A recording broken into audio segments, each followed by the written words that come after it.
Good morning. Good morning, students. In the last class, we have seen characteristics, laser stimulation principle, and differences between EBM and laser beam machine. Quickly, we'll see once again the differences between EBM and laser beam machine. See, there will be a high velocity electron beam is used for machining in electron beam machining, and a laser light with high intensity and unidirectional features is used in laser beam machining. Material removal rate is high comparatively in laser beam, sorry, comparative to laser beam machining in electron beam machining. Where coming to laser beam machining, it is low. Better surface finish is observed in electron beam machining comparatively with laser beam machining. Wear rate of material is more in electron beam machining, where it is less in case of laser beam machining. Working medium is vacuum. See, it is the most important parameter. Working medium is vacuum in electron beam machining, whereas laser beam machining can be worked in or operated car conducted with normal atmosphere or ambient presence of air. High power consumption takes place in electron beam machining. Coming to laser beam machining, comparatively, it is very less. See, we have seen lasing medium. How a lasing medium, how photons are stimulated in the last class. See, whenever this power supply is given to the flash tube, this high intensity light is going to energize the lasing medium we have seen. See, we have said lasing medium. What are the features of and what are the common lasing mediums that we use? What will be the uh, processing parameters of particular type of lasing medium? We'll see in this session. See, many materials can be used as heart of the laser, nothing but laser lasing medium. Lasing medium is the heart of the laser in generation of laser. See, if that heart or lasing medium or a ruby crystal, in which we have taken some example in previous session, if that ruby crystal is a default one, laser intensity or laser generation will be very difficult. For example, so we need to particularly or exactly procure or maintain this lasing medium to a certain values of constraints. Otherwise, the wavelength of the laser will drop or intensity will drop, its features will drop, and the whole machining operation gets to be said to be a defective machining process. So we need to concentrate on lasing medium and the quality of the lasing medium we apply. Depending on the lasing medium, lasers are classified as solid state and gas lasers. We already discussed solid state, gas, and excimer is an extra. So generally, we'll be having solid state gas laser.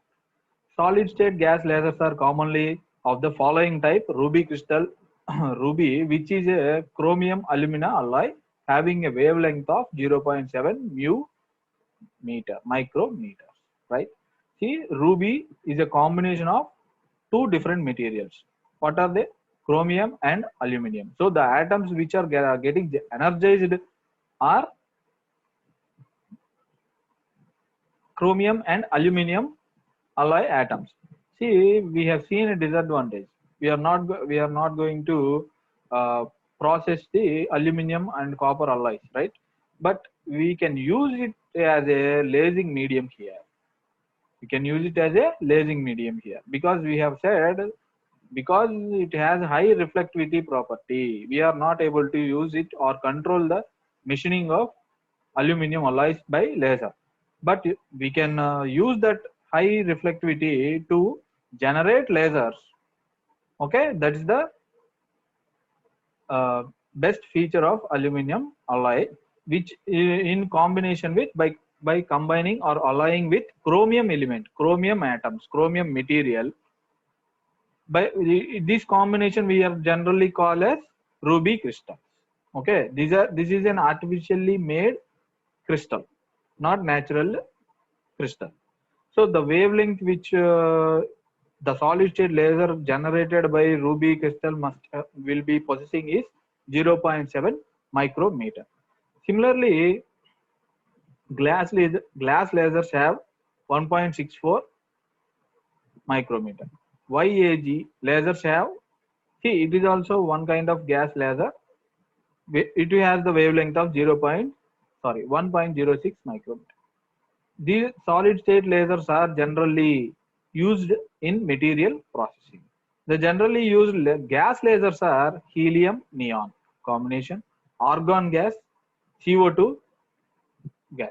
See, all these are inert gases, right? Why these inert gases are to be used? Because the influence of atmosphere, because we are using ambient presence of air while machining or generating this laser, right? So inert gases are best gas laser lasing mediums where there will be less interaction with air. So it will be adding an advantage of maintaining high intensity and high capacity to generate the photons of light which are going to energized by the light flashlight applied onto the these gas lasing mediums. So these are the commonly used lasing mediums of particular wavelengths which we require to or which we apply in the machining processes. So now we'll see the construction of this solid state laser. General common, we'll be having a flash tube. See how the flash tube is generated, placed around the crystal, and this all placed in a housing with which also consists of mirrors. This one is partially reflecting mirror, and this one is 100% reflecting mirror. So the basic construction of solid state laser with its optical pumping units, right? The pumping unit is flash tubes, optical unit is mirrors, and this is the lasing medium crystals. Crystals of ruby or ND gas or YAG, whatever may be the crystal is formed. See how working will be there. See here we are going to give some voltage or power supply with the help of an operating switch to the electrode or the filament which gets energized and also to the flash tubes. So these flash tubes get energized by this light. These further intensify its generated light photons onto the ruby rod or crystal rod in a solid state laser. Further, this laser ruby crystal energize the atoms in it and forms a laser beam which are channelized onto the workpiece with help of lens. See, the flash tube are given power supply with help of a capacitor and a low power source compared to the switching electrode. Okay, this is how a solid state laser is constructed and worked and its working principle. See, construction of a CO2 laser, the working will be same, but the supply of gas is different or the lasing medium is different here. See, high voltage is applied onto the gas. See, we have a tube like structure here, and the high voltage is applied to that material, and continuously the gas is flown through it and a coolant medium to control the heat of that energy which is generated by the reaction of these gas with the electrons of the power supply. So whenever this oxidation may happen, but generally heat is highly generated, so that we already also use coolant. So gas is supplied, coolant is supplied continuously throughout the generation of this laser, CO2 laser. CO2 is the lasing medium of to generate the laser, and the other construction like mirrors, optical lens are common.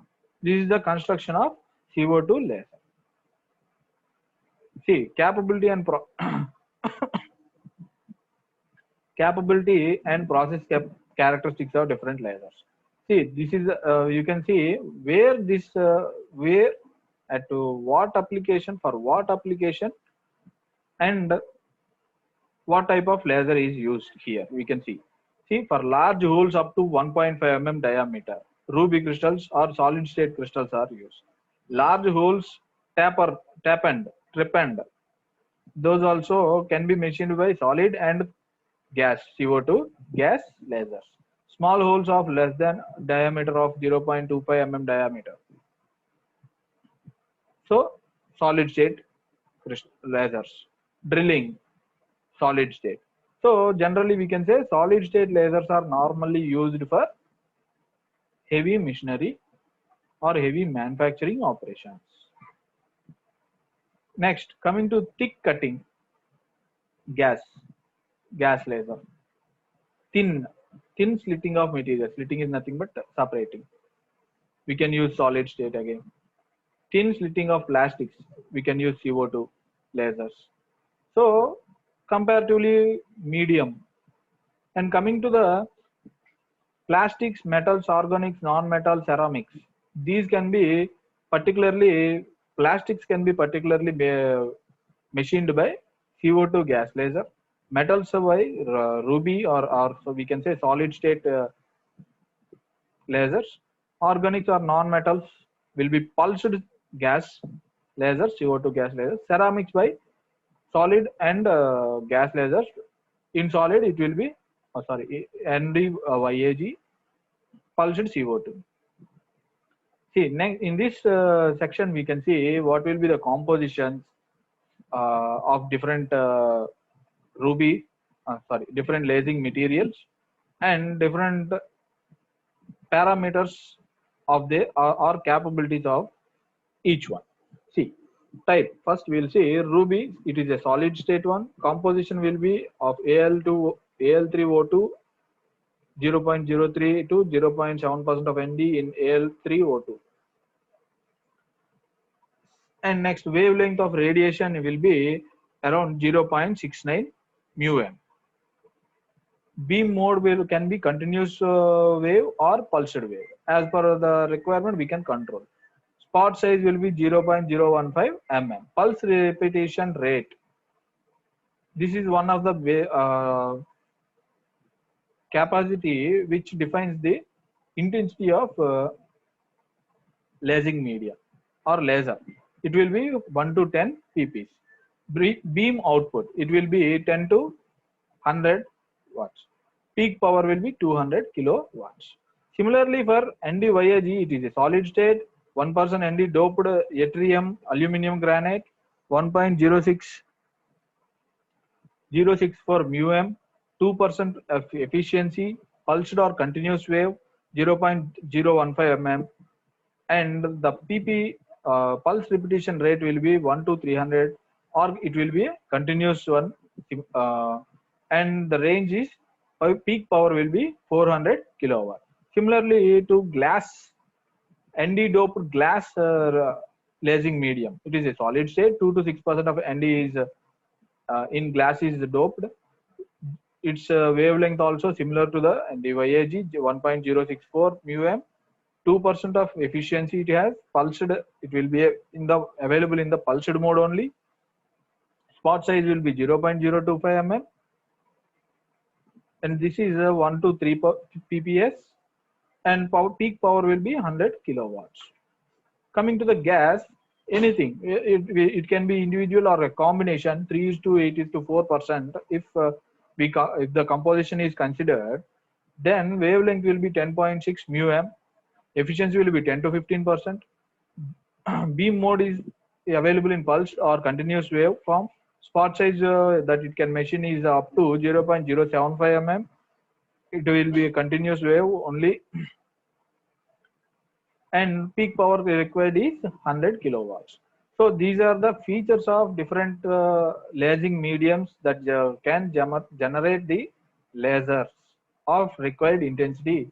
So we can, by these parameters, we can choose or select a particular lasing medium to for particular operation. Okay, so we'll stop for today.